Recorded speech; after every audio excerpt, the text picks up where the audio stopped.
Бишкектин борборунда скутер айдаган адам аялды сүзүп окуя болгон жерден качып кеткен. Окуя 10-июнь күнү саат 20:00 чамасында Токтогул жана Исанов көчөлөрүнүн кесилишинде болгон. Жабырлануучу аял оор жаракат алып реанимация бөлүмүнө жеткирилген. Дарыгерлердин айтымында анын бир нече кабыргасы сынган. Dostlarımızla yaklaşık göreyim ama dostum bana şu valla barkılı valla. Kanday? Barkılı dostum. Assalamualaikum. Çıkma yol çekesinde cümle velosiped Ал эми Жалал-Абад шаарында мына ушундай техникалардын мыйзамдуулугун текшерген рульда аталышындагы рейд өткөрүлүп жатат. Анын алкагында шаар аймагында скутер жана мопед айдаган жарандардын тиешелүү документтери текшерилүүдө. Иш-чаранын жүрүшүндө 16-июнь күнү жалпы 14 скутер жана мопеддин документтери талапка жооп бербегендиктен алар айып короого токтотулду. Рейд учурунда байкалган негизги мыйзам бузуулар жол эрежелерин билбегендик, жашы жете элек өспүрүмдөрдүн техника башкаруусу жана коргоочу каражаттарды колдонбой башкарган учурлар катталды. Электроскутердин атайын документтери алынса, экспертизадан өткөн корутундуларыңыз барбы? Паспорт же права? Үйдө хамы. Качкаңыз жок, жаныңызда. Мен үйдө коп-коптум, ысыды. Паспорт эмес, салмасызбы? Инспектор Манышбеков. Экспертизадан өткөнүп эмес, машинасы канча көптүгү боюнча. Электромобиль. Канча? Кагаз бар өткөнүгү боюнча. Dostlarımızla yaklaşık göreyim ama dostum bana şu valla barkılı valla. Kanday? Barkılı dostum. Çağırıyor. Ya tamam, orada mı? Машина чыгып алыңыз. Ертең кош машинасы бизден бирдек болот. Уктуңарбы? Электросkuteриңиздин экспертизадан өткөн атайын корутундулары барбы?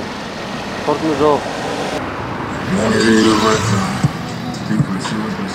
Assalamualaikum. Электросkuteриңиздин экспертизадан өткөн атайын корутундуңуз барбы? Ак жооп барды бардан. Мен деле өзү бүгүн эртең кылайын деген ниет бар эле өзү. Бул рейдке папа болуп калдым. Эми как положено штрафын деле төлөйбүз. И заодно сразу документин кылабыз сразу элечи. И башка жаштарга деле айтып кетерим. Скутер мингенде, мотоцикл мингенде этият болгула жолдон.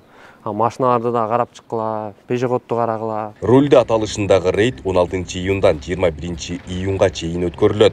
Анын алкагында скутер жана мопед айдаган жарандар текшерүүгө алынат. Текшерүү учурунда жашы жете элек өспүрүмдөр да кармалып, алардын ата-энелери чакыртылып, түшүндүрүү иштери жүргүзүлгөнү маалымдалды. Скутерлерге баарысына рейд кылдык. Азыр өзүңүздөр күбө болдуңуздар. Жалпысынан 13кө жакын ушул жаш балдар башкарып жүргөн гидроскутер, электроскутерлерди биз азыр атайын айып короого токтоттук.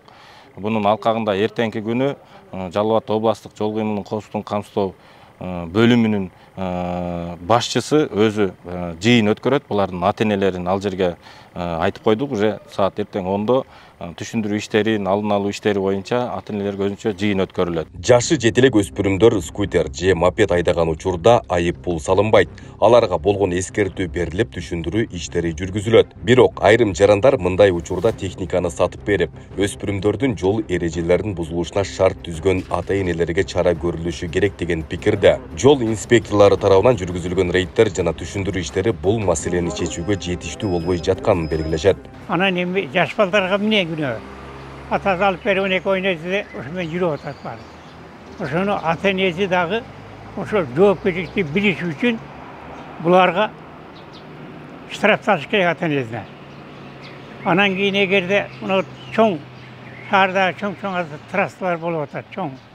Ошол жерлерде ошо скутерин жана кичинекей велосипедтерди, тебелерди айдап жүрө турган болсо, ошо биздин жол көзөмөлдөө кызматына укук беришибиз керек. Алар ошол жерден эле ар бирин акты түзүп, тигиден алып коюшу керек. Алып апарып камап, ата-энесине штраф салып. Белгилей кетсек, Жалал-Абад облусунда 2025-жылдын башынан бери скутер жана мопед катышкан жалпы 8 жол кырсыгы катталды.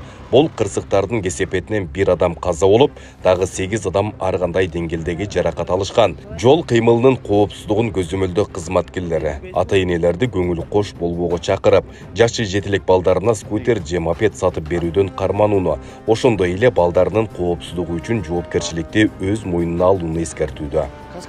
Айбек Исабеков, Шарзат Экембердиев, Регион.